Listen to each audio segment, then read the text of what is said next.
الحمد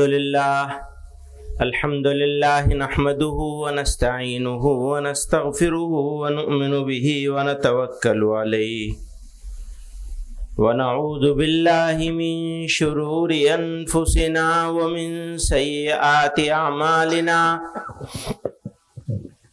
من يهده الله فلا مضل له ومن يضلل فلا هادي له ونشهد أن لا إله إلا الله وحده لا شريك له ونشهد أن سيدنا ومولانا محمدا عبده ورسوله صلى الله تعالى عليه وعلى آله وصحبه وبارك وسلم.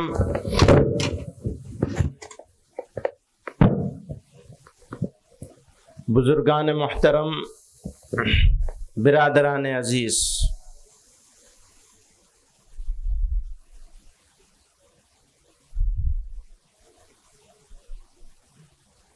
ذرا پیچھے کی طرف چلیے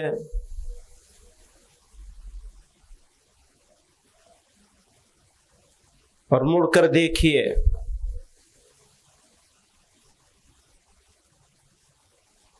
ہم غلام تھے،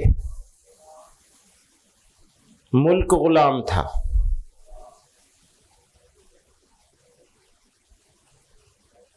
اور قابض وہ تھے جن کا سورج نہیں ڈوبتا تھا.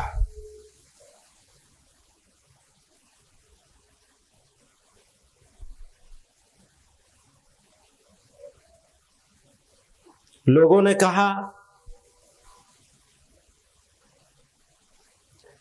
یہ بوریا نشین پاگل دیوانے بے سرو سامانی کے عالم میں اس سے ٹکرا رہے ہیں جس کی سلطنت میں سورج کبھی غروب نہیں ہوتا. اتنی لمبی سلطنت ہے.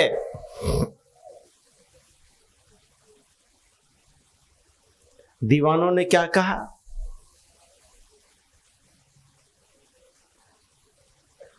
انہوں نے کہا، اور صرف کہا نہیں بلکہ ثابت کیا کہ ہم جیلوں کو آباد کریں گے، اور اگر موقع آئے گا تو سینے پہ گولی کھائیں گے، پیٹھ پر نہیں. یاد کیجئے وہ لوگ جنہوں نے اپنی زندگی کے بہت سارے سال جیلوں میں گزار دیے، جن سے یہ کہا گیا کہ آپ اگر اپنے آپ کو ان کا ساتھی بتائیں گے تو ان کے ساتھ آپ کو بھی پھانسی کی سزا ملے گی، سزائے موت ملے گی. انہوں نے کیا کہا؟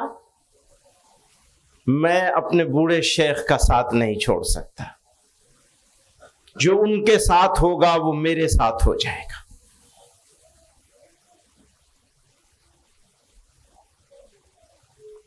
اور وہ اسی کے نتیجے میں مالٹا کی جیل میں رہنا پڑا. ذرا یاد کیجئے جب وہ مالٹا میں تھے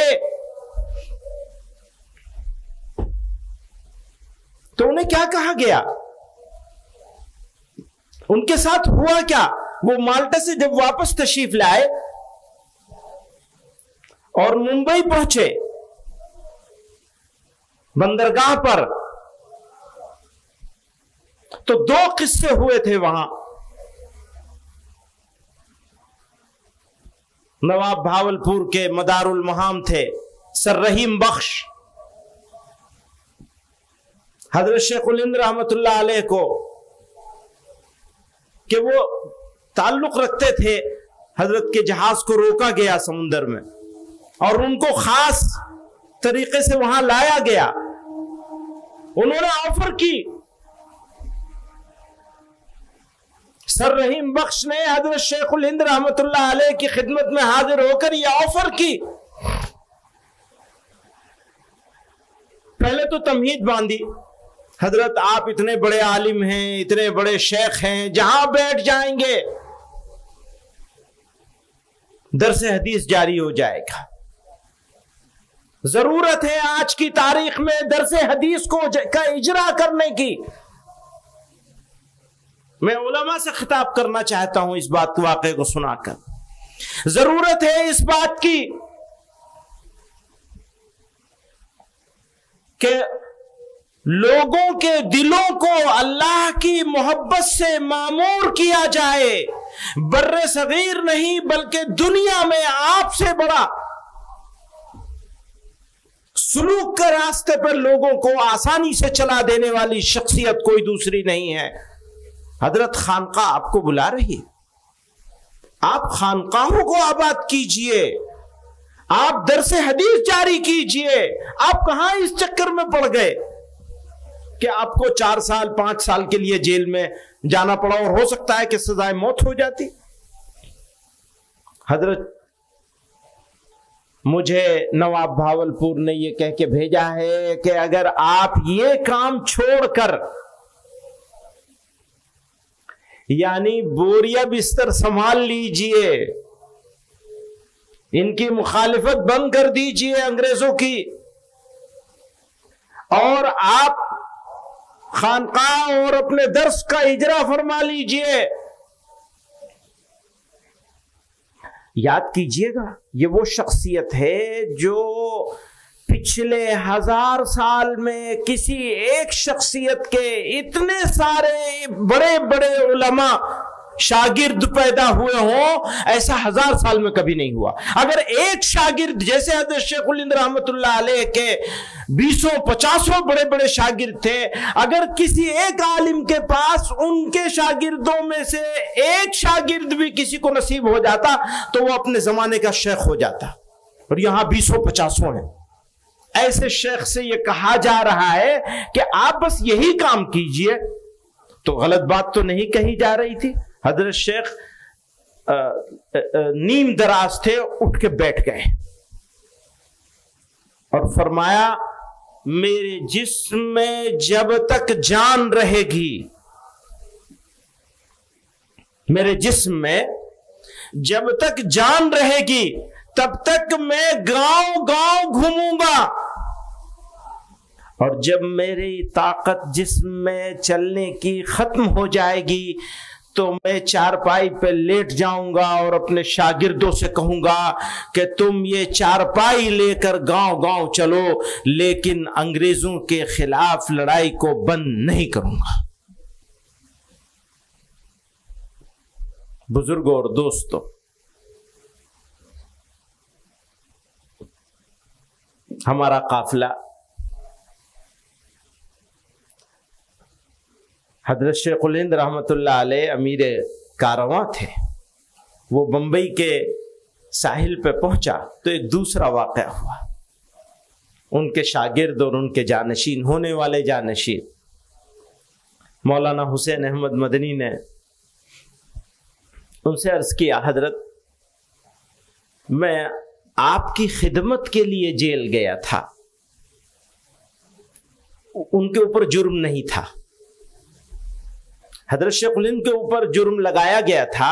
حضرت حسین احمد مدنی رحمت اللہ علیہ تو مدینہ منورہ میں تھے، انہوں نے تو اپنے آپ کو گرفتاری کے لیے پیش کیا تھا، تو وہی قصہ ذکر کر کے حضرت نے فرمایا حضرت شیخ الہند سے، حضرت میں جو آپ جیل میں رہا اتنی مدت، میرے خاندان کے اتنے افراد دنیا سے چلے گئے، اب میں اجازت دیجئے تو میں اپنے وطن چلا جاؤں، یعنی مدینہ منورہ چلا جاؤں۔ تو جانتے ہیں ان کے شیخ نے، ان کے استاد نے کیا کہا میں تو بوڑھا ہو گیا، میری ہڈیوں میں تو اب جان رہی نہیں، میرا کام کون چلائے گا؟ تم چلے جاؤ گے تو اس کام کو کون دیکھے گا؟ بس یہ جملہ استاد کا، اور انہوں نے مدینہ منورہ جانے کا ارادہ ملتوی کر دیا اور استاد کے ساتھ ساتھ آ گئے۔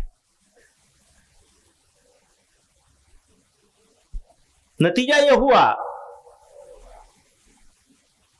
کہ آج ہم آپ کے بیچ میں ہیں۔ چلے گئے ہوتے وہ تو ہم بھی وہیں ہوتے۔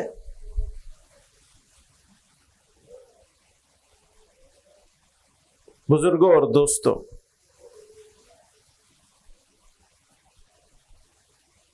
یہ قصے میں نے اس لیے سنائے، اس سرزمین نے جہاں پر آپ تشریف فرما ہے ایسے اولو العزم لوگ پیدا کیے، ایسے سپوت جنم دیے جنہوں نے ہر زمانے میں آنکھوں میں آنکھیں ڈال کر مقابلہ کیا ہے۔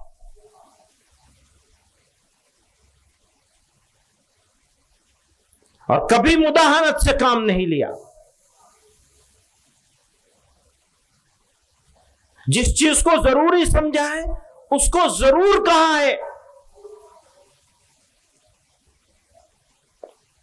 اور جس چیز کو نقصان دہ سمجھا ہے قوم کو اس کی طرف متوجہ کیا ہے۔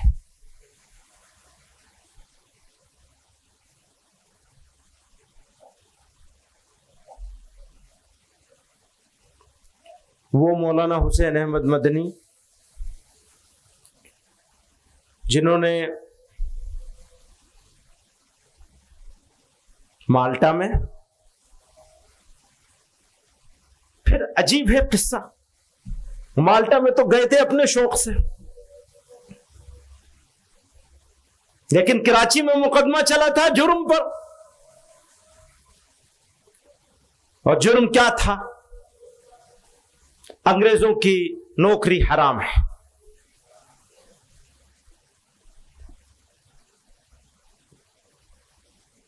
جس کے اوپر مولانا محمد علی جوہر نے وہ جملے کہے تھے، تاریخی جملے ہیں، میں ان کو دہرا کر آپ حضرات کے وقت کو دوسری طرف نہیں لے جانا چاہتا، جلد از جلد اپنی بات کو پورا کر لینا چاہتا ہوں۔ پھر 9 سال مختلف جیلوں میں، نینی جیل میں اور کہاں کہاں گزارے۔ حضرت شیخ الہند مالٹا کی جیل میں رہے تو یہ اس علاقے کی بہت ساری جیلوں میں رہے اور مالٹا میں بھی رہے۔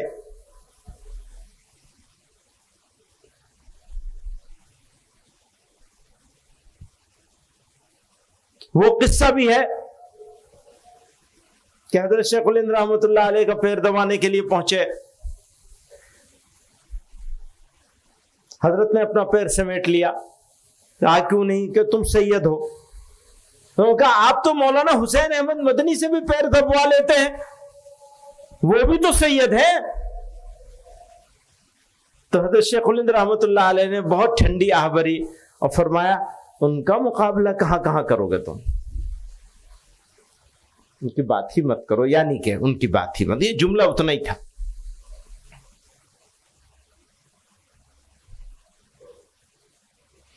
آزادی کا وقت آیا تو وہی جس کو حضرت شیخ الہند رحمت اللہ علیہ فرما رہے ہیں کہ میرے بعد ہوگا کیا اگر تم چلے جاؤ گے، کون سنبھالے گا کہ اس کام کو، وہی شخصیت میں پچھلے دنوں سن رہا تھا کہ ایک بڑے عالم صاحب ہیں، وہ فرما رہے تھے، 2-3 سال پرانی بات ہے،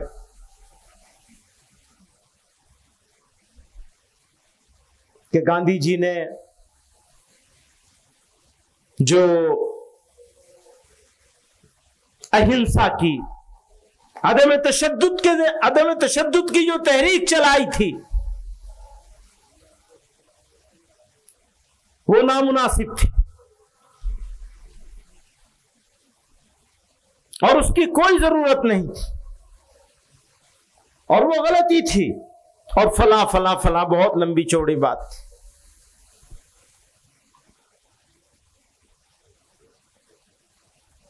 हमारे बुजुर्गों ने मुल्क में बसने वाले लोग मुस्लिम हो या गैर मुस्लिम, सिख हो या ईसाई हो, उनको इकट्ठा करके अंग्रेजों के खिलाफ लड़ाई लड़ने का फैसला किया था ताकि आसानी के साथ इनको बाहर किया जा सके। यह हज़रत शेखुल हिंद रहमतुल्लाह अलैह के जमाने में फैसला हो गया था और वो बंबई में ही हुआ था, खिलाफत हाउस में हुआ था। 500 से ज्यादा उलमा जमा थे, हज़रत शेखुल हिंद रहमतुल्लाह अलैह ने वहां फैसला लिया था। वो मैं पूरे यकीन के साथ कहता हूं, चूंकि जमीयत उलमा अचानक नहीं आई है आपके बीच में, यह तारीख का तसलसल है, इसके साथ एक इतिहास है, एक नजरिया है, एक सोच है, एक फिक्र है, एक लाए अमल है। अचानक से बीच में नहीं आ गई ये जमात। और आप ये देखेंगे जमीयत उलमा शेखुल हिंद मौलाना महमूद हसन देवबंदी रहमतुल्लाह अलैह का उस बंबई का फैसला, वो उलमा के मशवरे से वो बंबई का जो फैसला था, उसने इस बर्रे सगीर की नहीं पूरे आलमे इस्लाम की आजादी की बुनियाद डाली थी। ये तारीख है। वो कैसे? जब भी कहीं कोई परेशानी आती थी तो अंग्रेजों को मदद करने के लिए भारत से, इंडिया से फौज मिलती थी। यहां से उसका बिस्तर गोल हुआ तो उसको पूरे आलम इस्लाम से अपना बिस्तर हटाना पड़ा।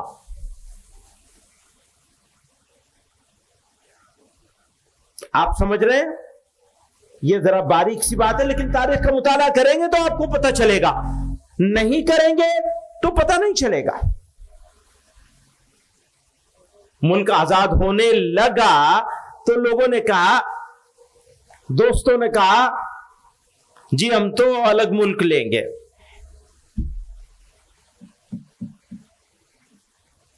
अब आज ये सवाल आ रहा है बार बार,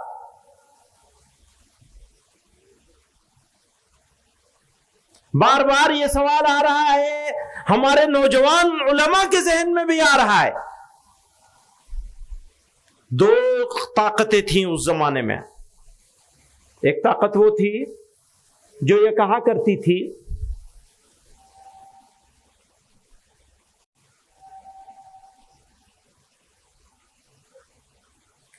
सब साथ रहेंगे, साथ मिलके लड़े हैं, साथ मिलके आजादी लेंगे और साथ मिलकर के रहेंगे।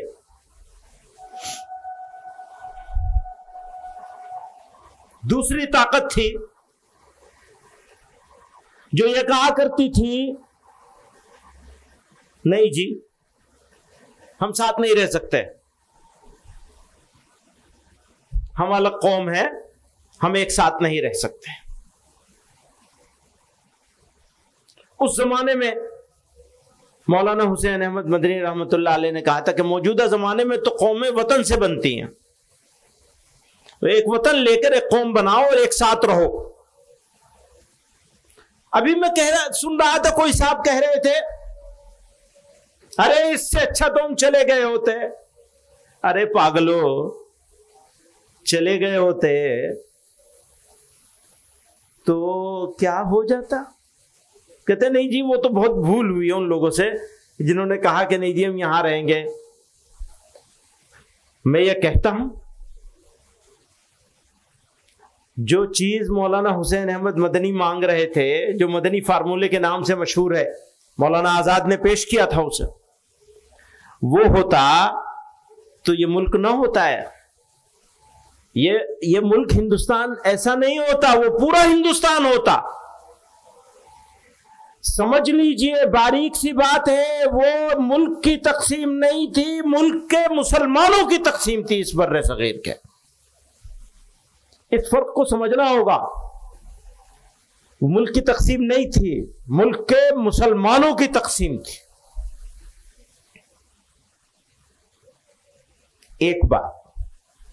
دوسری بات، مولانا حسین احمد مدنی نے یہ ہندوستان نہیں مانگا تھا، وہ ہندوستان مانگا تھا.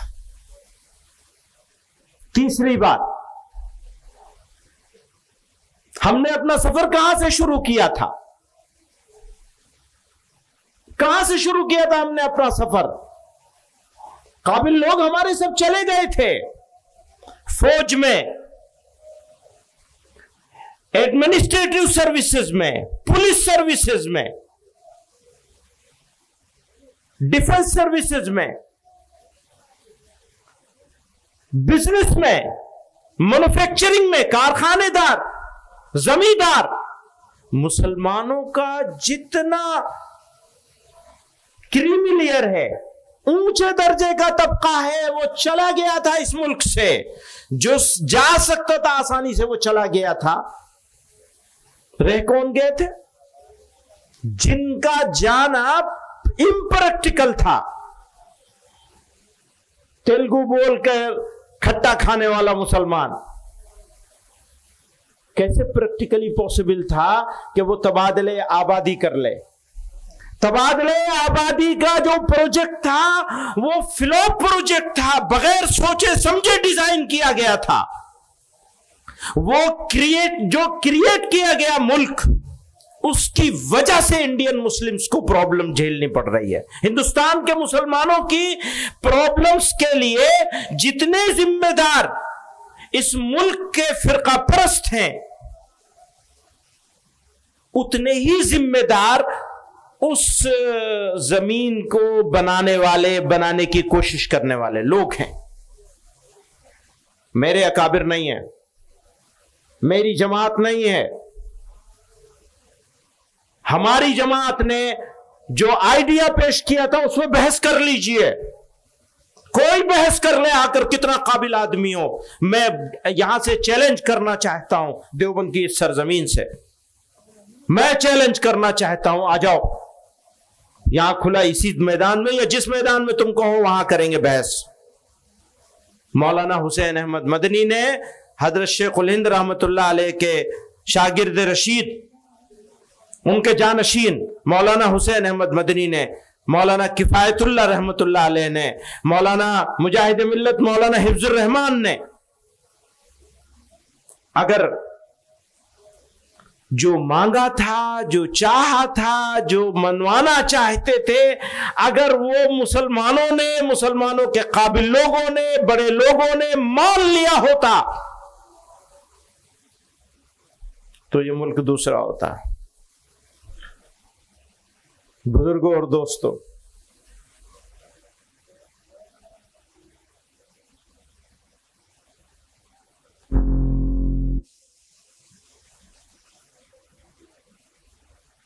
میں اس بات کو آگے بڑھاتے ہوئے دو باتیں کہنا چاہتا ہوں. ایک تو یہ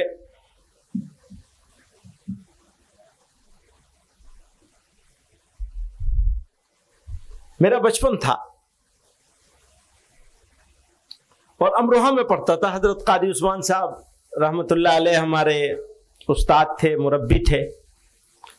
تو ہماری پھوپھی کے ہاں رہتا تھا میں اور پڑھتا تھا، حفظ کر رہا تھا. اور حفظ کے زمانے میں انہوں نے مجھے پرائمری اسکولنگ بھی کروائی تھی، مجھے بھی اور مفتی سلمان صاحب کو بھی اور بھائی ازہد، ہم تینوں لوگ ہوا کرتے تھے.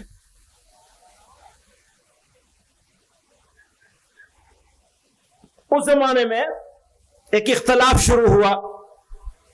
میں اس اختلاف کی تفصیل میں نہیں جائے بغیر یہ بتانا چاہتا ہوں کہ جب ہم ان کے گھر سے جامع مسجد امروہہ جایا کرتے تھے تو راستے میں ایک چائے کی دکان ہوتی تھی، بھائی مشاہد کی دکان، مولوی عفان جانتے ہوں گے، اور وہ مجھے دیکھ کر خاص طور سے ہمارے حضرت رحمت اللہ علیہ کو، والد کو گالیاں دینا شروع کرتے تھے. تو میرا بچپنا تھا اور مجھے میرے باپ کو میرے سامنے، بچے کے سامنے گالی دی جا رہی ہے تو بہت تکلیف ہوتی تھی. تو میں نے اپنے دل میں یہ سوچا تھا بھیا یہ کام میں نہیں کروں گا جس میں گالیاں کھانے کو ملے.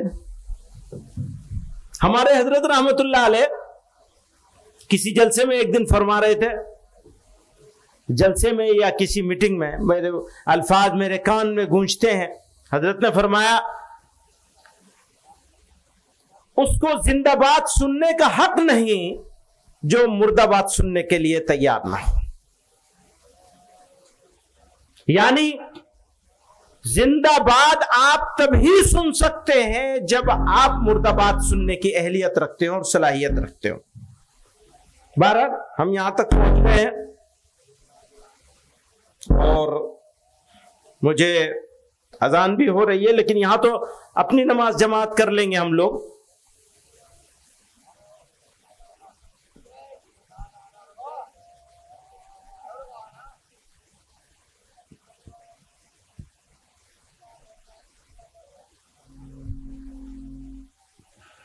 کہتے ہیں ذرا تلخیوں کا مزہ لو تو جانے، ذرا تلخیوں کا مزہ لو تو جانے، ہماری طرح دل لگا لو تو جانے.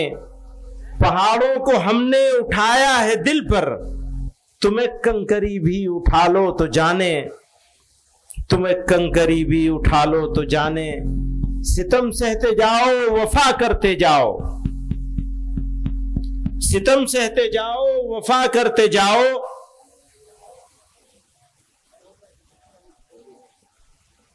دعائیں دو اور بددعا لو تو جانے. سنا ہے ہمیں بے وفا تم کہو ہو، ذرا ہم سے آنکھیں ملا لو تو جانے. غزل تم پہ عاجز نے جیسی کہی ہے، تڑپتا ہو دل امڈے آتے ہوں آنسو، تڑپتا ہو دل امڈے آتے ہوں آنسو، اور اس حال میں مسکرا لو تو جانے. یہاں دل پہ ہر روز جیسی لگی ہے، یہاں دل پہ ہر روز جیسی لگے ہے، تم ایک چوٹ بھی ایسی کھا لو تو جانے. ہمیں کو جب اپنا بنایا نہ تم نے، ہمیں کو جب اپنا بنایا نہ تم نے، کسی کو بھی اپنا بنا لو تو جانے. غزل تم پہ عاجز نے جیسی کہی ہے، کسی اور سے کہلوا لو تو جانے. بزرگوں اور دوستو، پچھلے دنوں میں نے ایک بات کہی تھی اور یہ تمہید بھی اسی بات کے لیے ہے. بہت سارے سوال لوگوں نے اٹھائے. میں سفر میں تھا، اس وقت بھی لوگوں نے مجھ سے کہا اس کا جواب دو، تو میں نے کہا سفر سے واپس آ جاؤں پھر جواب دوں گا.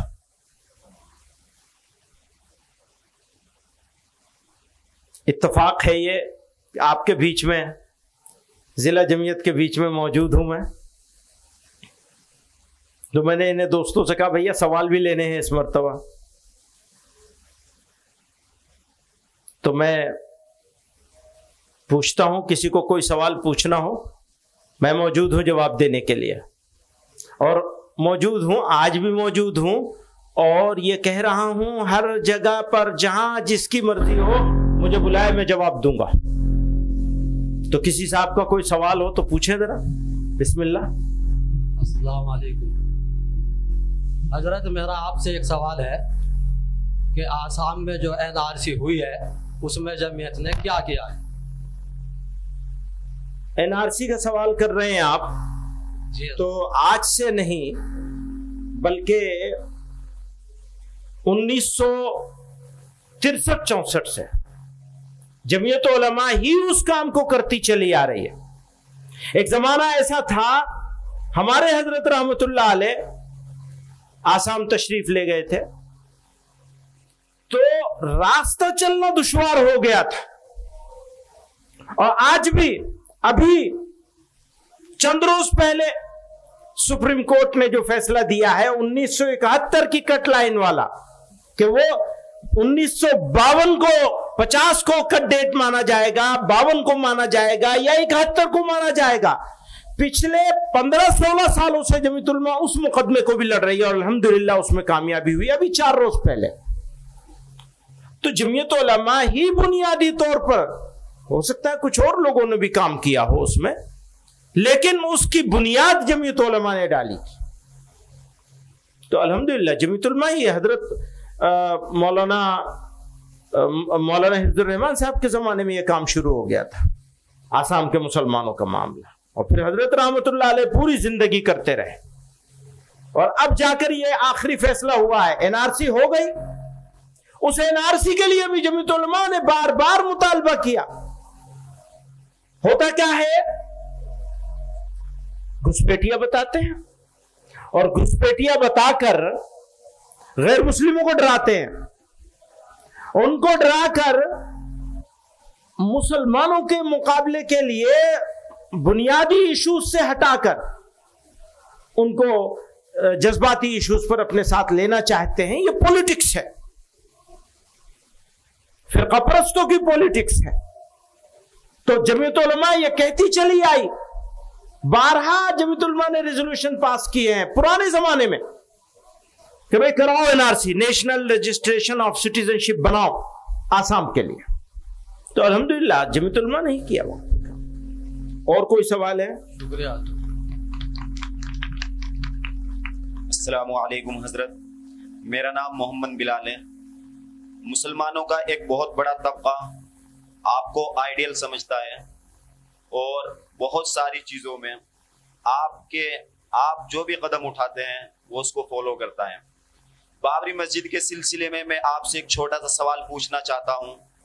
बाबरी मस्जिद के सिलसिले में अदालत ने जो फैसला दिया है, जिस तरह अदालत का रवैया गैर मुंसिफाना था, एक तरफ अदालत ने माना कि बाबरी मस्जिद कोई मंदिर तोड़कर नहीं बनाई गई है, जिन लोगों ने मस्जिदों के अंदर, बाबरी मस्जिद के अंदर, मुख्तसर कीजिए, तारीख मत बताइए, सवाल मुख्तसर कीजिए।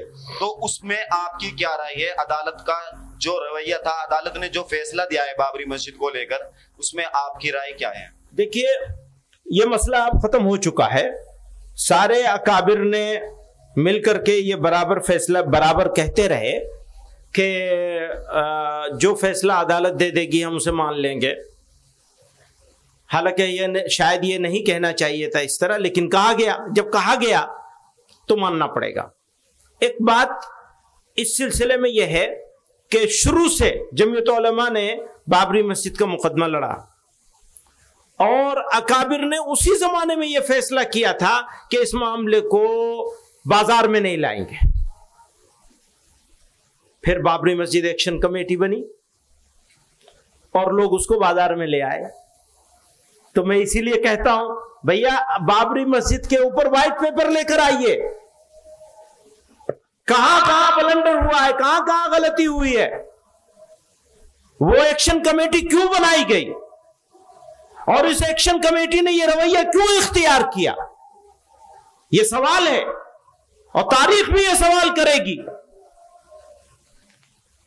जमीयत उलमा ने तो ऐसा कभी नहीं किया, न चाहा, बल्कि इसकी मुखालिफ रही। उसका गवाह हूं मैं, बहुत सारे किस्से हैं उस हवाले से। इंशाअल्लाह किसी और मौके पे उसको बताया जाएगा। किसी साहब का और कोई सवाल है?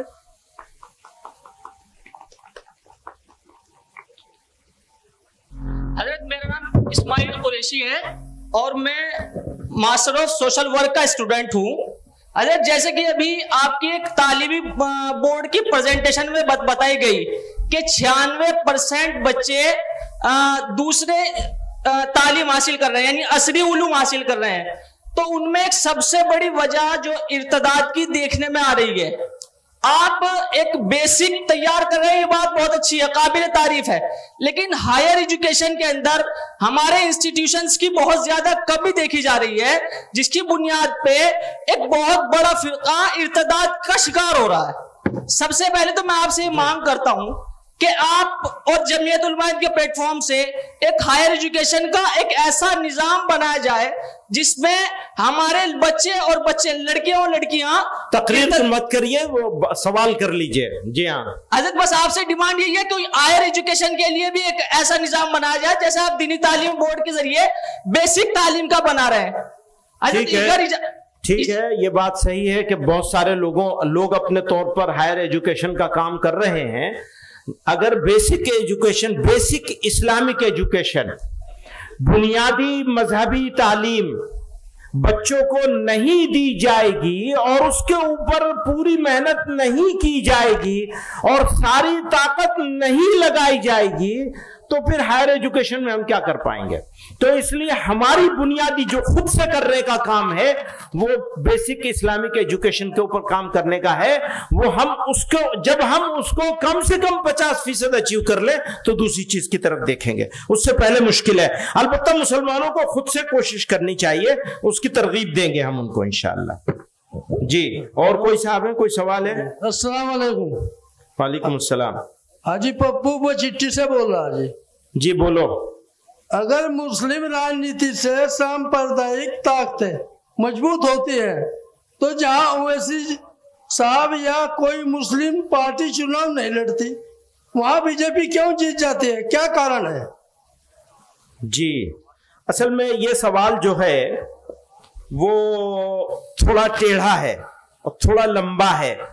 اب اس کے اوپر اگر میں بات کروں گا تو لمبی بات ہوگی، نمبر 1۔ نمبر 2، آپ نے آدمی کا نام لے لیا، میری عادت ہے میں آدمی کا نام لیتا نہیں ہوں۔ اب سوال کرنے والے نام لے لیتے ہیں، میں جواب دوں گا تو کہیں گے جی یہ تو ان کے خلاف بول رہے ہیں۔ ایک بات یاد رکھیے، خلاف میں اور اختلاف میں بہت فرق ہے۔ خلاف ہونا اچھی بات نہیں ہے، منفی بات ہے، نیگیٹو بات ہے۔ اختلاف کرنا حق ہے ہر انسان کا۔ ہم لوگ ایک جمعیت کے لوگ بیٹھے ہوئے ہیں یہاں، ہم آپس میں بھی اختلاف کر سکتے ہیں اور اس اختلاف کے نتیجے میں کئی مرتبہ اچھی باتیں نکل کے آ سکتی ہیں، لیکن اگر ہم ایک دوسرے کی مخالفت کرنے لگیں گے تو اچھی بات پیچھے رہ جائے گی، خراب بات آگے آ جائے گی۔ پہلی بات تو یہ سمجھ لیجئے، یعنی اختلاف ضرور ہونا چاہیے، مخالفت ہرگز نہیں ہونی چاہیے۔ میں نے اپنی زندگی میں کسی کی مخالفت نہیں کی، اور اگر کی ہو اور آپ یاد دلائیں تو میں اس مخالفت کو واپس لینے کے لیے تیار ہوں۔ اختلاف بہت لوگوں سے کیا ہے، وہ اختلاف اصولوں پر ہوتا ہے، اس پہ میں کوئی سمجھوتا کرنے کے لیے تیار نہیں، نہ کیا ہے نہ کروں گا۔ ایک اصولی بات ہے جس کو جمعیت علماء نے یہ سمجھا ہے اور ہمیشہ جمعیت علماء اس پر قائم ہے۔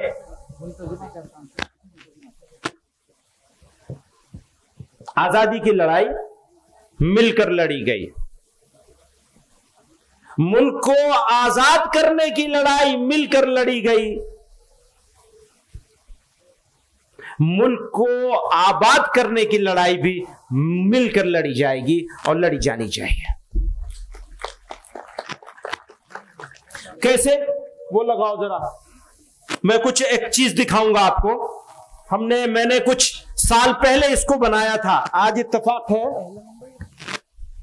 بھارت میں 2019 میں مسلمانوں کی آبادی، کل آبادی ملک کی جو ہے وہ پہلے دیکھیے، یہ ہے کل آبادی 137 کروڑ لوگ ہیں جو اس ملک میں بستے ہیں۔ 137، اس کو موٹے طور پر 140 کروڑ مان لیں، کیونکہ عام طور پر 140 کروڑ بولا جاتا ہے۔ मुस्लिम आबादी इसमें से 19.5 करोड़ है। 140 करोड़ में से मुसलमान 19.5 करोड़ हैं।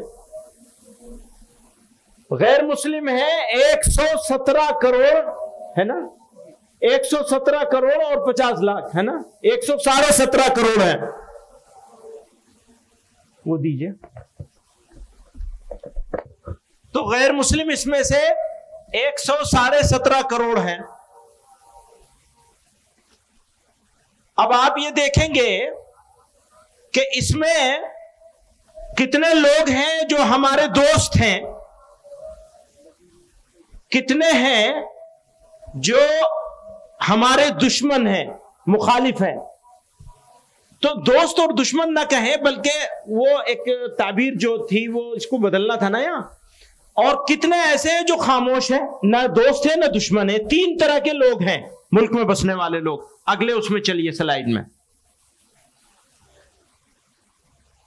मेरे हिसाब से आज की तारीख में जो हमारे हमसे इत्तेफाक नहीं रखते, सख्त इख्तलाफ रखते हैं, वो 30% हैं।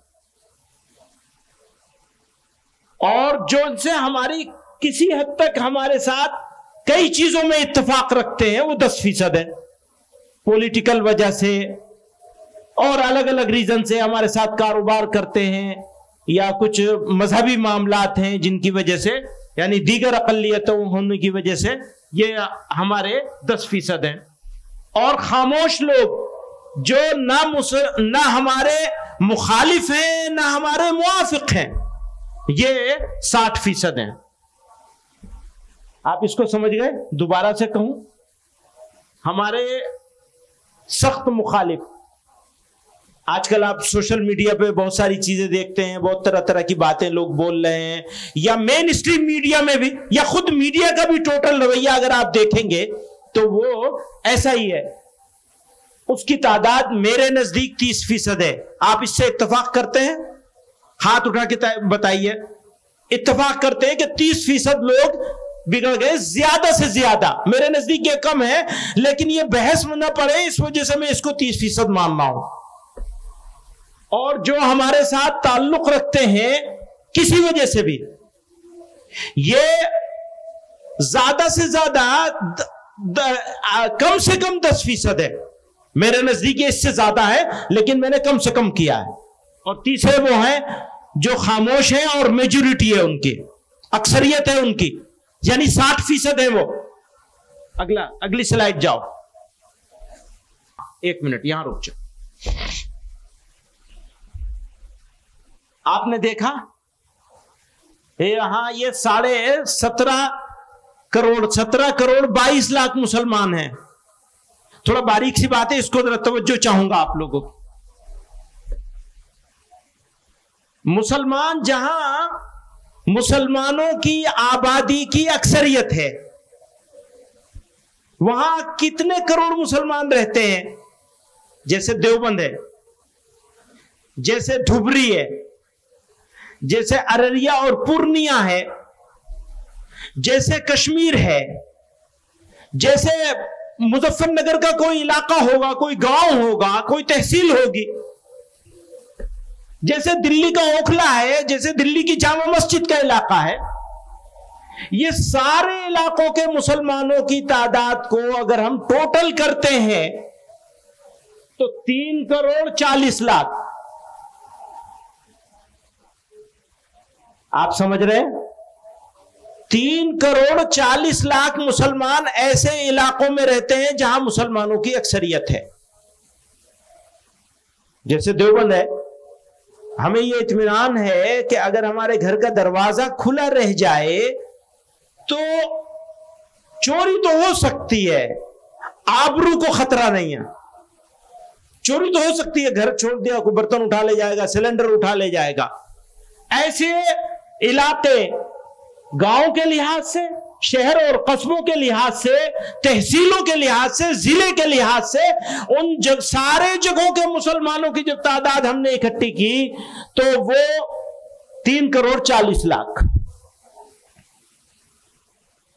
और गैर मुस्लिम मेजॉरिटी इलाकों में रहने वाले मुसलमान 14 करोड़ 20 लाख। आप समझ रहे हैं? मुसलमान इंडिया में दो हालत में है। एक हालत उसकी यह है कि वो गैर मुस्लिम इलाकों में रहता है, यानी मुल्की सतह पर हम अकलियत में हैं, मकामी सतह पर कहीं हम अकलियत में हैं, कहीं अक्सरियत में हैं। जहां हम अक्सरियत में हैं वहां हमारी तादाद 3 करोड़ 40 लाख है, और जहां हम मकामी तौर पर भी अकलियत में हैं, हमारा एक गांव है, हम उस गांव में रहते हैं, वहां हमारे 20 घर हैं, 40 घर हैं, और गैर मुस्लिमों के 200 घर हैं। ऐसे मुसलमान पूरे मुल्क में जब हम उनकी तादाद देखते हैं तो 14 करोड़ 20 लाख है। एक तरफ 3 करोड़ 40 लाख, दूसरी तरफ 14 करोड़ 20 लाख। अगर ईमानदार हैं हम तो हम पॉलिसी बनाएंगे किसके लिहाज से? 14 करोड़ 20 लाख के लिहाज से, जिसकी इज्जत भी खतरे में है, जिसकी मस्जिदें भी खतरे में है, जिसकी हर चीज हर मामला गैर मुस्लिमों के साथ वाबस्ता है। उसको छोड़कर मैं 3 करोड़ 40 लाख की बात करूंगा तो बेईमान होगा या ईमानदार होगा? पिछले 75 सालों में आपकी जमीयत उलमा ने ये 3 करोड़ 40 लाख लोगों की बात नहीं करी, 14 करोड़ 20 लाख लोगों की बात करी है। समझ रहे हैं आप मेरी बात? कुछ लोगों की समझ में नहीं आएगी, अकल पे पर्दा पड़ा हुआ है। बात सुनो, क्यों पड़ा हुआ है वो भी बता दूं मैं। वो पड़ा हुआ इसलिए है कि ये जो 3 करोड़ 40 लाख जहां रहते हैं वही तो हमारा दारुल उलूम है। जब जमीयत उलमा को इजलास करना है, सरों की गिनती दिखानी है, तो मदद कहां से लेंगे? 3 करोड़ 40 लाख से मदद लेंगे। चंदा कहां से मिलेगा? 3 करोड़ 40 लाख से। आबादी कहां है? घनी आबादी है जहां, वहीं तो इजलास होगा। जहां मुसलमान थोड़े से हैं वहां क्या इजलास होगा? कहां होगा? कहां होगा? चंदा कहां से मिलेगा? मदरसा कहां बनेगा? स्कूल कॉलेज कहां बनेगा? अभी वो सवाल कर रहा था दोस्त मेरा, क्या सवाल कर रहा था? कॉलेज बनाने की बात करो। कॉलेज कहां बनेगा? यहां बनेगा, यहां। बड़ा मदरसा कहां बनेगा? यहां। मकतब कहां बनेगा? यहां। यहां आप बचा सकते हैं मुसलमान को मकतब ही बनाकर, कॉलेज बना के नहीं कॉलेज बना ही नहीं सकते। वहां कॉलेज कैसे बनाएंगे 14 करोड़ 20 लाख में? मेरी जिम्मेदारी क्या है? आपकी जिम्मेदारी क्या है? सुनो, पार्लियामेंट का मेंबर बनना है तो इनको राजी करना पड़ेगा, इनकी बात करनी पड़ेगी। इनका लबो लहजा क्या है? क्यों? मैं देवबंद में रहता हूं तो मेरे सामने मसला ही नहीं है इज्जत आबरू का, जान माल का, किसी चीज का कोई मसला नहीं है। मैं जो चाहूं बोल लूं, ईंट का जवाब पत्थर से दे लूं। लेकिन अगर मैं यहां रहता हूं या यहां वालों की फिक्र करता हूं तो मैं कैसे बोलूंगा? बताइए, कैसे बोलना होगा? उसी लहजे में बात करनी होगी। अगर उस लहजे में बात करूंगा तो उस गांव के गरीब मुसलमान का क्या होगा जो 14 करोड़ 20 लाख गैर मुस्लिमों के बीच में रह रहा है? बताइए, किसकी बात करवाना चाहते हैं? बदल दूंगा मैं अपना लहजा। और सुनिए, गुलाम नहीं है आपके, आपसे बात नहीं कर रहा हूं, भाई लोगों से बात कर रहा हूं। गुलाम नहीं है आपके, गुलाम है अल्लाह के, मोहम्मद रसूलुल्लाह के सल्लल्लाहु अलैहि वसल्लम। उनके गुलाम है। और जब उनकी गुलामी करेंगे, ये सब बदलो, उनकी गुलामी करेंगे तो याद रखो, उनकी प्रॉब्लम्स और इनके बारे में सोचे बगैर कोई एक लफ्ज जबान से नहीं निकाल सकते। दोस्तों, समझ रहे हो मेरी बात? अगले उसमें चलो, नेक्स्ट। मुसलमानों की 82% आबादी, 17.5% आबादी या 82% आबादी। जमीयत उलमा आज से नहीं, आजादी से पहले भी, आजादी के बाद भी। आजादी से पहले तकसीम वतन की मुखालिफत इसलिए की थी कि 82% मुसलमानों के बारे में सोच रहे थे। आजादी के बाद बिरादरान वतन को साथ लेके चलने की बात हमेशा इसलिए करी कि 82% के बारे में सोचते हैं। हम हैं तो 17.5% के बीच में, यानी रहते हैं देवबंद में, लेकिन सोचते हैं 82% के बारे में, 82% के बारे में सोचते हैं, उनके बारे में सोच के पॉलिसी बनाते हैं। हम अगर कश्मीर की बात करते हैं, याद रखना, अगर हम कश्मीर की बात करते हैं तो आपके लिए नहीं बात करते हैं, कश्मीर के लिए बात नहीं करते सिर्फ, बल्कि भारत के इन 17.5 करोड़ मुसलमानों के लिए बात करते हैं। 14.5 करोड़, 14 करोड़ 20 लाख के लिए बात करते हैं। आगे चलिए, नेक्स्ट। गैर मुस्लिम अक्सरियती इलाकों में रहने वाले मुसलमानों की प्रॉब्लम्स, सिचुएशन और इश्यूज बिल्कुल अलग हैं। गैर मुस्लिमों के इलाके में रहने वाले मुसलमानों की प्रॉब्लम्स, सिचुएशन और इश्यूज बिल्कुल अलग हैं, और मुस्लिम अक्सरियती इलाकों में रहने वाले मुसलमानों की प्रॉब्लम्स, इश्यूज बिल्कुल अलग हैं। आप समझ रहे हैं मेरी बात? यह बात मैंने कह दी यहां तक। आप हजरात में से किसी समझदार आदमी के जहन में इस बारे में सवाल हो तो अपना नाम लिख के भेज दे, मैं उस सवाल का जवाब भी दूंगा अगर कोई सवाल आएगा। नेक्स्ट। मुस्लिम अक्सरियती इलाकों के मुसलमानों के सामने अपना ईमान, अपनी पहचान, इज्जत और आबरू बचाने का इशू नहीं है। भाई देवबंद वाले मुसलमानों के सामने यह इशू नहीं है, जबकि गैर मुस्लिम अक्सरियती इलाकों में रहने वाले मुसलमानों के सामने सबसे बड़ा इशू अपना ईमान, पहचान, इज्जत, आबरू और मसाजिद बचाने का है। कौन सी चीज बचाओगे? अपनी नाक बचाओगे या अपने भाइयों का ईमान और इज्जत और आबरू बचाओगे? फैसला आपको करना है। जमीयत उलमा तो इस फैसले पर है। मैं सारे दोस्तों को कहना चाहता हूं, आज के इस इजलास के जरिए से बताया जाए कि किसके लिए काम करना होगा। उस इलाके के मुसलमानों के लिए काम करना होगा जो मुस्लिम अक्सरियती इलाकों में रहता है, या उस इलाके के मुसलमानों के लिए, उस मुसलमान के लिए काम करना होगा जो गैर मुस्लिम अक्सरियती यानी गैर मुस्लिम, नॉन मुस्लिम मेजोरिटी एरिया में रहने वाले मुसलमान और मुस्लिम मेजोरिटी में रहने वाले मुसलमान, दोनों के सोचने का अंदाज भी अलग है, एटीट्यूड भी अलग है, रवैया भी अलग है, सोच भी अलग है, पॉलिटिक्स भी अलग है। नेक्स्ट। मुसलमानों की leadership, political leadership, religious leadership, social leadership, Muslim institutions, educational institutions, चाहे रिलीजियस हो और चाहे असरी तालीम का, जनरल एजुकेशन के हो, फॉर्मल एजुकेशन के हो, सब मुस्लिम मेजोरिटी एरिया से डेवलप होते हैं, वही बनते हैं।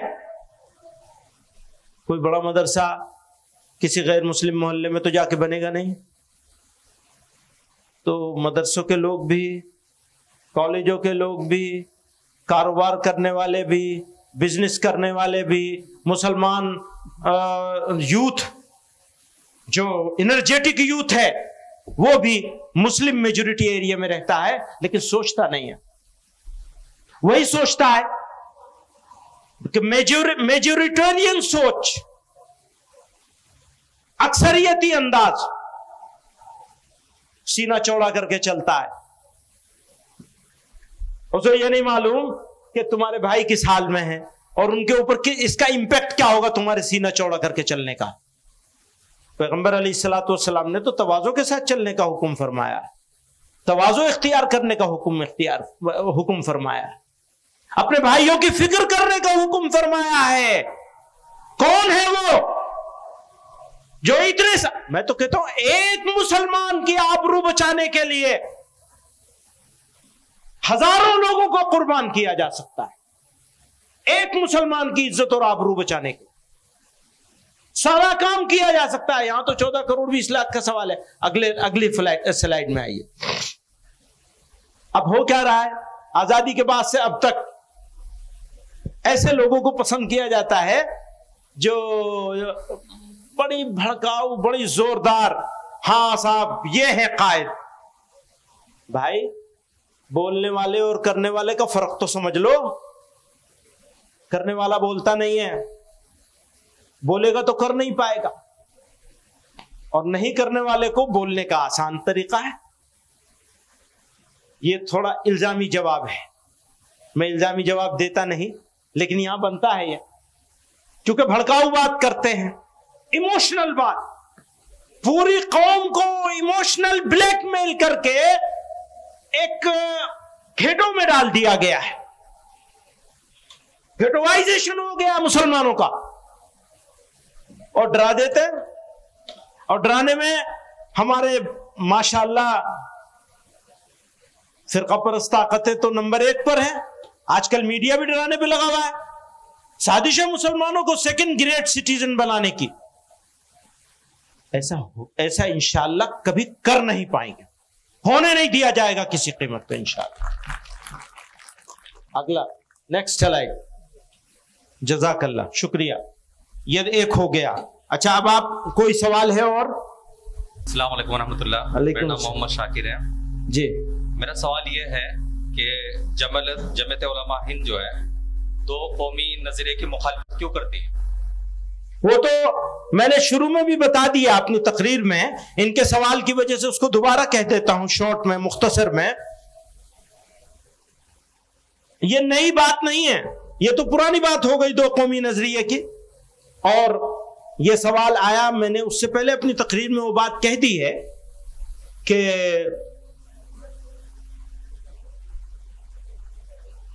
इस्लाम का बुनियादी मकसद स्टेट बनाना नहीं है, और जिस तरह का मुल्क हम ले रहे थे, हमारे अकाबिर की तजवीज थी, अगर उस तरह का मुल्क ले लिया गया होता तो सूरत हाल बिल्कुल मुख्तलिफ होती। मैं दोबारा कह रहा हूं आपसे, फिर से कह रहा हूं, हम पूरा हिंदुस्तान लेने की बात कर रहे थे, और वो जो तकसीम 2 कौमी नजरिए के नतीजे में हुई थी, वो मुल्क की तकसीम नहीं थी, मुसलमानों की तकसीम थी। वो तो मुसलमानों को तकसीम कर दिया गया। ये जो क्राइसिस है आज हमारे सामने, याद रखिएगा, ये जो नया क्राइसिस है, ये नया नहीं है, ये पुराना है। और ये क्राइसिस सिर्फ इस वजह से है कि दोस्तों ने इसे तकसीम करवा दिया। ये तकसीम नहीं हुई होती तो ये क्राइसिस इस तरह नहीं होता, फिर हम दूसरी तरह डील कर रहे होते। वैसे तो अल्लाह ताला ने हुक्म फरमाया है, वो कुरान करीम की आयत है, वलनब्लुवन्नकुम बिशैइन मिनल खौफि वल जू'i व नक़्सिम मिनल अमवालि वल अनफुसि वस्समरात। फिर फरमाया वबश्शिरिस साबिरीन, सब्र करने वालों को बशारत दे दीजिए। आप अपने अमवाल को जलाए जाने से, अपने फलों को, अपने बागों को उजाड़ देने से, और अपने वलनब्लुवन्नकुम बिशैइन मिनल खौफ वल जू', भूख से, खौफ से आप आजमाए नहीं जाएंगे। ऐसा कैसे होगा? और बशारत तो फिर आपको ही, सब्र करने वालों को है। तो ये तो इम्तिहान तो हमारे सामने आएगा, बराबर आएगा। मैं जो बना है ना तकसीम के नतीजे में, उसके बारे में बात नहीं करना चाहता, वरना दोस्तों को फिर मौका मिल जाएगा, ले उड़ेंगे। बात करूंगा उसके बारे में भी, आज नहीं, फिर बात करूंगा। जो बनाया गया उसमें क्या मिला है, और नहीं बनता तो क्या मिला होता, इसका एनालिसिस भी होना चाहिए, जरूर होना चाहिए। کیوں؟ ماضی کی غلطی اگر انالائسس نہیں کرو گے تو مستقبل میں پھر دہرا دو گے. بیماری کا علاج کرنا ہے، بیمار بنے رہنا نہیں ہے. اگر مسلط ہو گئی یہ بیماری کہ جی ہم تو بس اب یہ تو ہم بنے رہیں گے بادشاہ. وہ کہتے پدرم سلطان بود. میں جب پڑھ رہا تھا تو ہمارے استاد نے، وہ نفت العرب میں ہے غالباً، انفن فی الماء وہ استن فی السماء. آج تو ہم اسی حال میں بھیا اپنے آپ کو ٹھیک کرنے کی کوشش کرو نا. بات کرتے ہیں مکتب کی تو ضلع سہارنپور تو مکتب کے معاملے میں پھسڈی ہے. آپ لوگ یہ عزم کر کے جائیں گے کہ پورے ملک کے تمام اضلاع میں سب سے شاندار ضلع یہ ہونا چاہیے، مثالی ضلع ہونا چاہیے. ہونا چاہیے نہیں ہونا چاہیے؟ نہیں، ابھی ہاتھ نہیں اٹھ رہے سب لوگ. آپ بتائیں یہ ہونا چاہیے یا نہیں ہونا چاہیے؟ سب سے شاندار ضلع ہونا چاہیے یا نہیں ہونا چاہیے؟ ہونا چاہیے. تو پھر کیسے ہوگا؟ آپ لوگوں کو عزم کرنا پڑے گا، ارادہ کرنا پڑے گا، جان لگانی پڑے گی اپنے نسلوں کے ایمان کی حفاظت کے لیے. تو یہ تو ہو گیا. اور کوئی سوال ہے کسی صاحب کا؟ جلدی جلدی کر لیجئے. السلام علیکم. وعلیکم جاوید انصاری دیوبند سے بول رہا ہوں. جی حضرت میرا سوال ہے، آپ فرقہ پرستوں کو منہ توڑ جواب کیوں نہیں دیتے؟ کیا آپ لوگ ڈر گئے ہیں یا کوئی مسئلیت کی چادر اوڑھ لی ہے؟ ہاں صحیح بات ہے، وہ بالکل صحیح جواب دیا ہے. وہ جو میں ابھی دکھا رہا تھا نا کہ ہم 14 کروڑ 20 لاکھ کی بات کرتے ہیں. سنیے، فرقہ پرست جب بولتا ہے نا تو بولنے سے پہلے یہ سوچتا ہے کہ اس کا کیا فائدہ ہوگا اور کیا نقصان ہوگا، اور اس کا یہ جواب آ جائے گا تو ہم پورا فائدہ اٹھا لیں گے. جب فرقہ پرست کچھ بول رہا ہوتا ہے تو سوچ سمجھ کے بول رہا ہوتا ہے، اور اسے جو جواب چاہیے ہوتا ہے کسی نہ کسی کو کھڑا کر کے وہ جواب دلوا دیا جاتا ہے. ہم یہ کام نہیں کریں گے، سودا نہیں کریں گے. اور وہ 17 کروڑ 14 کروڑ 20 لاکھ مسلمانوں کو نظر انداز کر کے، ان کے مسائل کو نظر انداز کر کے فرقہ پرستوں کو فائدہ کبھی نہیں پہنچائیں گے انشاءاللہ. یہ ہمارا عزم ہے. اور ہم پھر کہہ رہے ہیں دوبارہ آپ سے، وہ لب و لہجہ چاہے جان بوجھ کے کیا جا رہا ہو چاہے نادانی میں کیا جا رہا ہو، وہ لب و لہجہ دراصل فرقہ پرستوں کو فائدہ پہنچاتا ہے. میں بالکل یہ نہیں کہتا کہ کوئی آدمی سودا کر لیا ہے کسی نے. ہمارے ایک مفتی صاحب نے کہا ہے کہ سودا کر لیا. میں نہیں کہتا.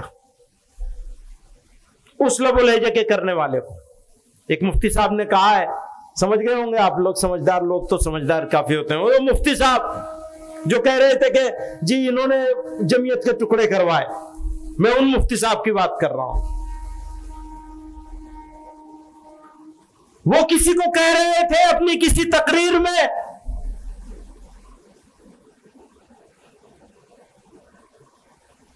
کیا کہہ رہے تھے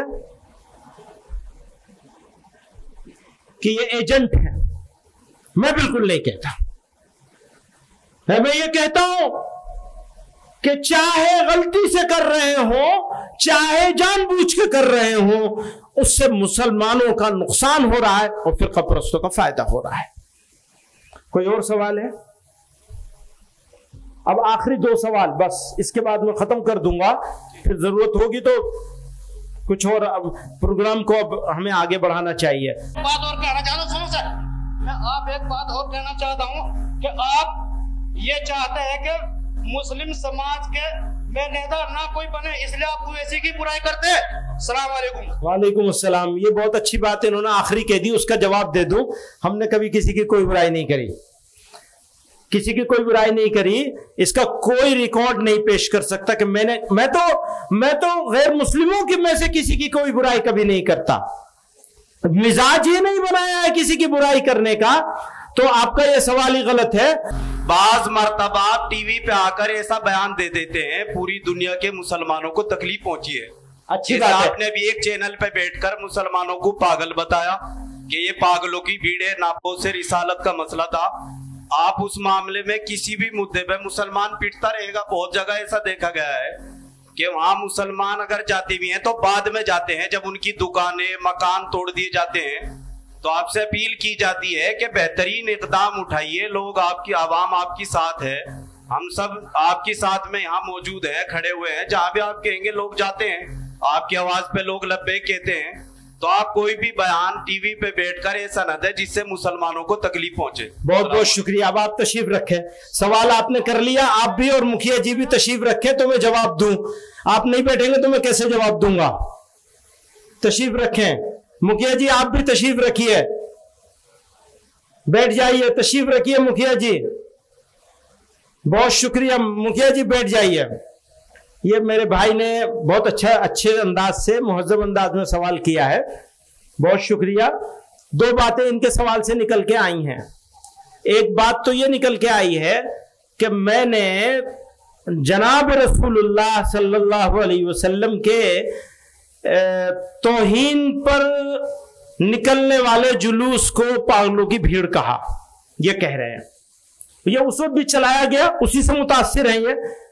हालांकि वो अगर पूरा 4 मिनट का देख लेते तो इनको ये सवाल करने की यहां जरूरत ना आती, लेकिन फिर भी मैं सवाल का जवाब देता हूं। उसने मुझसे 2 अलग अलग सवाल थे ये, इन्होंने दोस्तों ने उसको दोनों को एक जगह कर दिया और उसको एक जगह करके वो ऐसा दिखा दिया गोया कि मैं उस जुलूस करने वालों को पागल कह रहा हूं। बात यह थी कि वो सवाल था अब से कुछ पहले, कुछ अरसा पहले उनके भाई साहब ने ये कहा था कि 15 मिनट का वक्त दे दो तो हम ये देख लेंगे, 15 मिनट के लिए हटा लो। उस बारे में उसने सवाल किया था, तो मैंने कहा, और फिर मैंने उसका जवाब दिया, तरदीद करी उसकी, और उसमें भी तारीफ करी थी मैंने।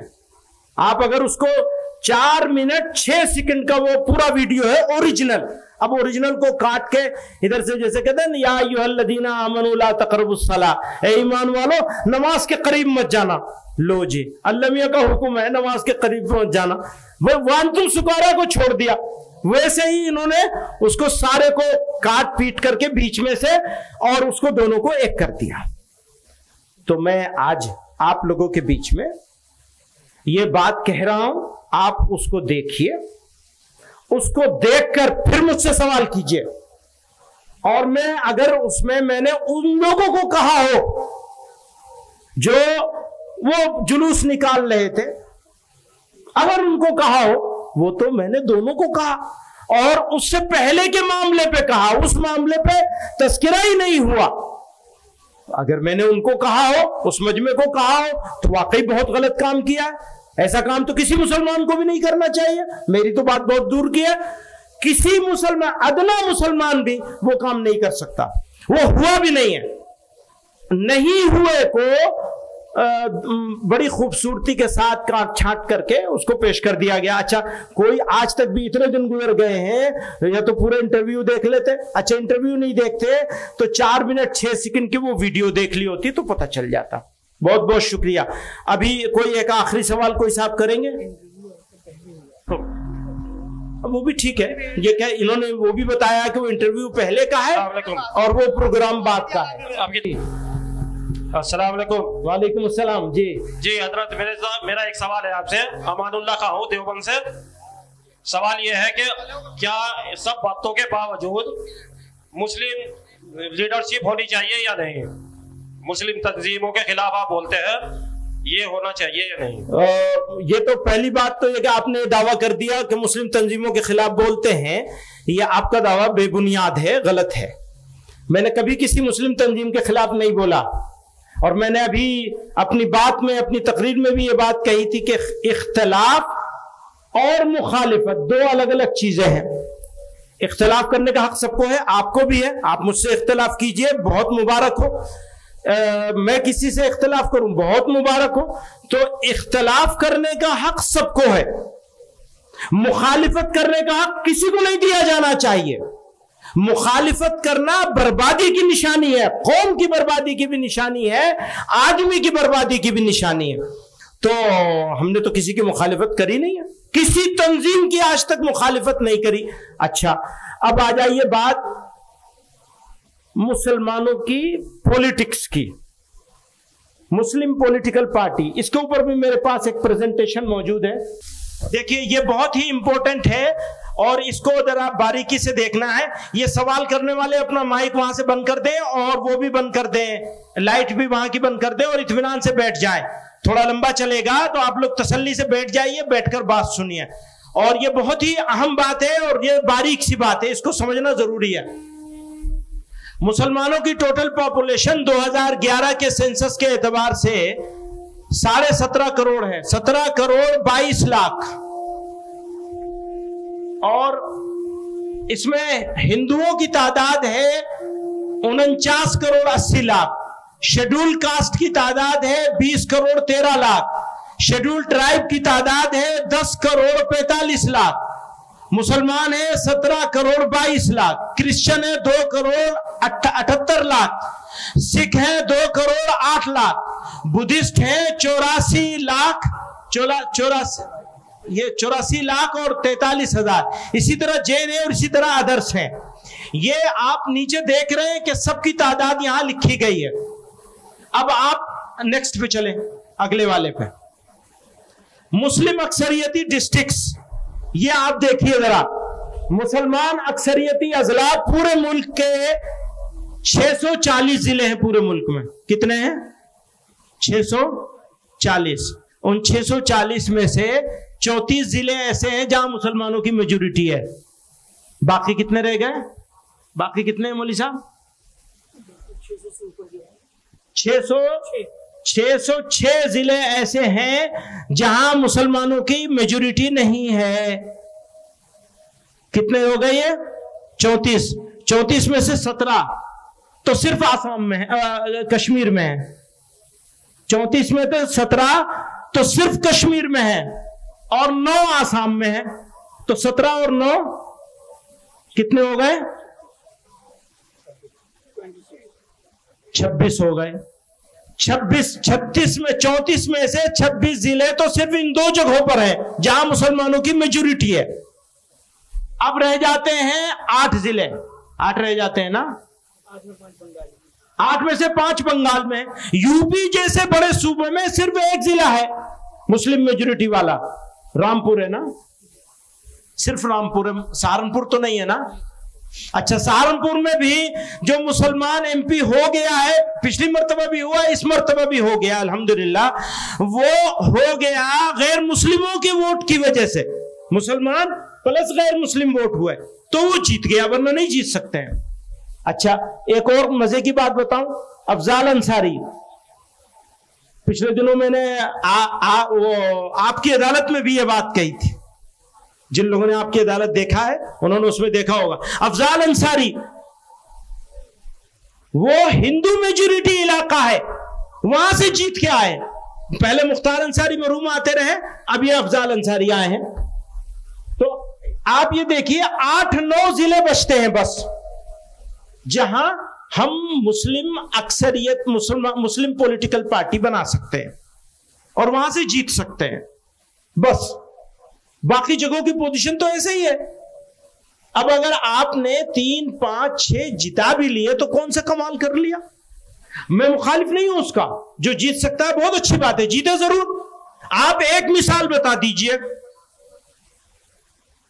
पिछले 70 सालों में किसी भी पॉलिटिकल मुस्लिम लीडर के खिलाफ, जो मुस्लिम पॉलिटिकल पार्टी बना के बैठे हैं उनके खिलाफ कभी जमीयत उलमा ने कोई बयान जारी किया हो या कोई स्टेटमेंट जारी किया हो?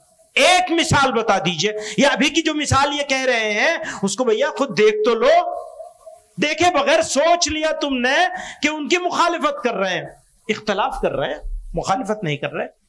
इख्तलाफ अभी भी करेंगे, अभी भी है मेरा इख्तलाफ, क्योंकि मुझे 17 करोड़ 20 लाख लोगों के बारे में सोच करके पॉलिसी बनानी है और सोच करके बात करनी है। मैं तो जरूर करूंगा, एक कदम पीछे नहीं हटूंगा। अगर मैं अकेला रह जाऊं, करे तो जमीयत उलमा से हटा देना चाहिए। हाँ बिल्कुल, मुबारक, आ जाओ, ले लो। میں تو بالکل مبارکباد کہتا ہوں. آئیے تشریف لائیے, آپ سنبھال لیجئے. سبحان اللہ, مبارک ہو آپ کو, آپ لے لیجئے. میں تیار ہوں, بالکل تیار ہوں. کسی کو شوق ہے جمعیت علماء کا صدر بننے کا تو آ جائے, بن جائے, میں تیار ہوں, مجھے کوئی دقت نہیں. لیکن جب تک رہوں گا اس معاملے پر کوئی سمجھوتا, کمپرومائز نہیں کروں گا انشاءاللہ. میری زندگی اسی میں ہے, میری زندگی اسی میں ہے, اور انشاءاللہ میری موت بھی اسی پر آئے گی. میں 17 کروڑ 20 لاکھ مسلمانوں کی کو نظر انداز کر کے 3 کروڑ 40 لاکھ لوگوں کی مرضی پوری کرنے نہیں چاہوں گا. تمہاری جو مرضی ہو کرو, تمہیں تمہارا مبارک, ہمیں ہمارا مبارک. امید ایسی نہ تھی. وہ کہہ رہے تھے, سوال آیا میرے پاس کہ حضرت محتمم صاحب نے تمہارے خلاف بیان دیا, تو میں نے کہا امید ایسی نہ تھی محفل کے ارباب بصیرت سے, امید ایسی نہ تھی محفل کے ارباب بصیرت سے, گناہ شمع کو بھی جرم پروانہ بنا دیں گے, گناہ شمع کو بھی جرم پروانہ بنا دیں گے. وآخر دعوانا ان الحمدللہ رب العالمین.